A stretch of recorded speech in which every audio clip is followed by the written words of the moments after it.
In the last lecture, you learned how to create an email campaign, and in this lecture, we're going to complete a very important step to actually analyze the results of the campaign, because this is the key opportunity for you to analyze the data, learn from your successes or failures so that you can really get better as you go forward. So there's two places that we're going to look at the data. One here is in MailChimp, and you can see already, we can see percentage number of opens and clicks. There's also a bigger report here we're going to look at. And then also in Google Analytics, if you come down to acquisition, campaigns, all campaigns, you can now see the information for the email campaign that we sent out. And remember that this is coming through because we have added Google Analytics to our MailChimp account. So that was why it was important to do that.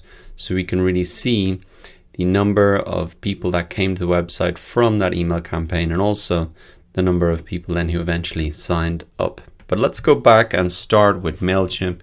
So at a high level here in the campaign, we can see the percentage opens and clicks, but we can click through to the report to see a lot more detail.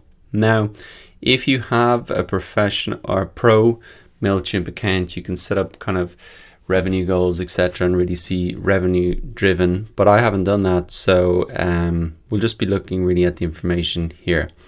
So you can get a sense of how good your open rate is by using these benchmarks here. So it says the industry average for education and training, which is the market I'm in, is a 13.8% open rate. So I'm well above that. Obviously, I've got a much smaller list, but I think that's not too bad. So I think the key thing that gets people to open emails is the subject line. So at least now I have a benchmark going forward that I can get a sense of, are my subject lines getting better? Are more people opening them? Or are people starting to trust me more and like me more? Or is that something I need to work on? Now we've got the click rate then. So that was actually the call to action, 5.6% versus 1.5% for an industry average. So that's probably a little lower than I would have liked. And so that's what I can really think about now. How can I make it more exciting for them to actually click on that button? Can I make it something, like they have to click now if they want to take advantage of whatever the offer might be? But thinking about how can I get more people to click, because that's ultimately what I want people to do. So it's good to see the numbers have a baseline there. Now looking across, I can see that there was one unsubscribe. So one person, when they got the email, decided to unsubscribe from the list.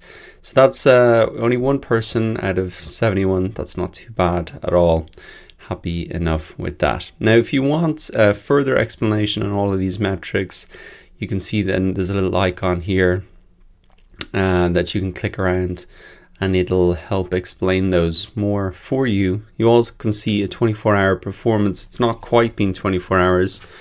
It's been about 12 hours since I sent out the email. So I would expect these numbers to bump up a little bit over the next few days, because not everybody opens the email on the minute it goes out. They can come back to it later. But interesting to see that about an hour after I sent the email, there was a spike. So maybe next time I will push my email campaigns to be in 1 hour later, and perhaps then that is a better time where I would get more opens. So there's some great information here in this report alone that can help you improve your next email campaign, for the subject lines, getting people to click that call to action, the time that you send it out, etc.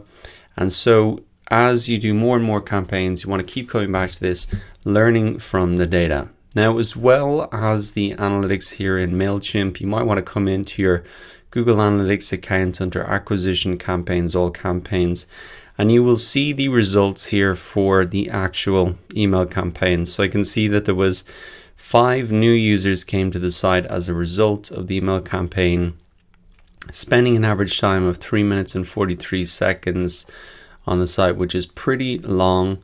And then actually 2 people ended up signing up for the email list. So that was the main thing that I wanted people to do. So you can see that all the way from that number all the way back to the full list of the email subscribers. It's a pretty small percentage, but essentially that is kind of the baseline that we're working with right now. And remember that there are a lot of steps in the process to get people to that point. And if you can tweak all of those steps in the process, and then you're going to get better results. As well as email being a source of traffic, we can use email and the figures we've got here now as a baseline to compare our other sources of traffic, whether it be social media, wherever. At least we have a great baseline now to compare them with. And so that is really, really useful to have. So that really wraps up this whole section on email marketing. This is a very important piece of it, understanding and analyzing the metrics. And that is how you're going to learn. If you're not quite happy with the results that you got, don't view that as a failure. View that really as an opportunity to learn.